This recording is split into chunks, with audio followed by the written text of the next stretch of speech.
Realment els exèrcits d'aquesta època són exèrcits, diguem-ne, que funcionen amb automatismes.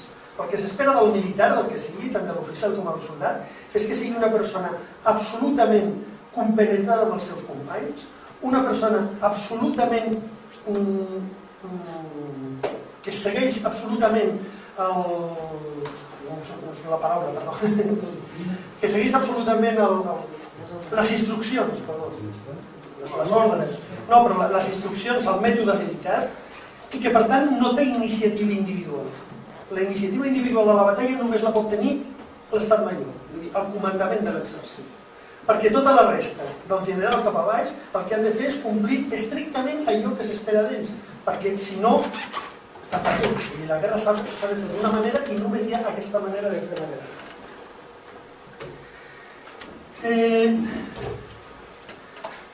Són molt importants en aquesta època els oficials, però sobretot els suboficials, els sergents.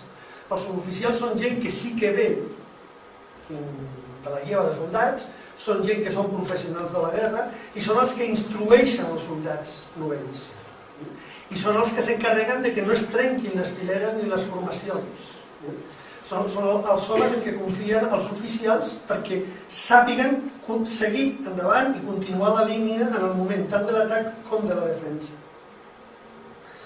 Ara, aquests soldats tan professionals i aquests soldats dels que s'espera un compliment sec de les ordres viuen en unes condicions molt penoses, terriblement penoses.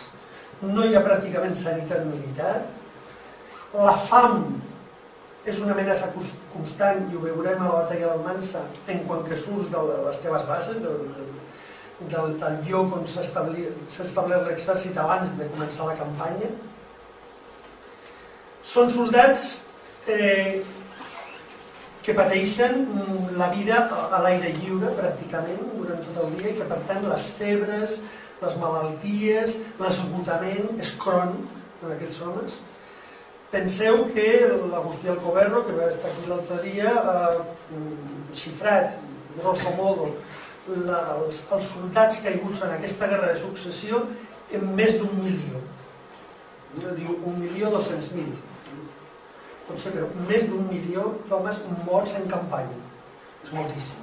Si tenim en compte la demografia europea de l'època, és una brutalitat. Ens parla de la importància d'aquesta guerra, però també ens parla de les males condicions d'aquests soldats. Llavors, uns soldats sotmesos a una disciplina fèrria. Uns soldats que han de ser grans professionals, però que tenen aquestes penoses condicions de vida bastant mal pagats, normalment molt mal pagats. Qui es fa soldat? Com s'arriba a ser soldat? Aquesta és la pregunta. Normalment estem parlant de soldats que han arribat d'una manera forçada. Forçada per la seva pobresa, de vegades el que se'ls pagava era l'única manera de no passar gana, o bé forçats perquè quan s'ha de reunir l'exèrcit s'arreplega el que sigui. Alguns estats, com França, per exemple, Suècia, estableixen un sistema de lleva més o menys eficaç. Però normalment el que es fa, i per exemple aquí a Catalunya o el que es feia a Anglaterra, on no hi havia un sistema de lleva tan eficaç o la població rebutjava aquestes lleves, el que es feia era replegar el que hi havia. S'enrolava els gitanos, s'enrolava la gent que hi havia a les presons, s'agafava el que hi havia. Això també ens parla de la mena de gent que hi havia a l'exèrcit. Gent que se l'agafava i se l'obligava a ser soldat. Clar, quan aquests soldats veurem que van a cases de la població civil, quan aquests soldats entren a territori enemic, quan aquests soldats, a veure, pots esperar d'ells qualsevol comportament. Per tant, el patiment, el cost humà que la guerra té per la població civil és molt gran, perquè la disciplina es manté mentre que es pot mantenir, però aquests soldats que tenen la força però són autèntics desesperats, molts d'ells de la vida social, doncs poden fer qualsevol cosa.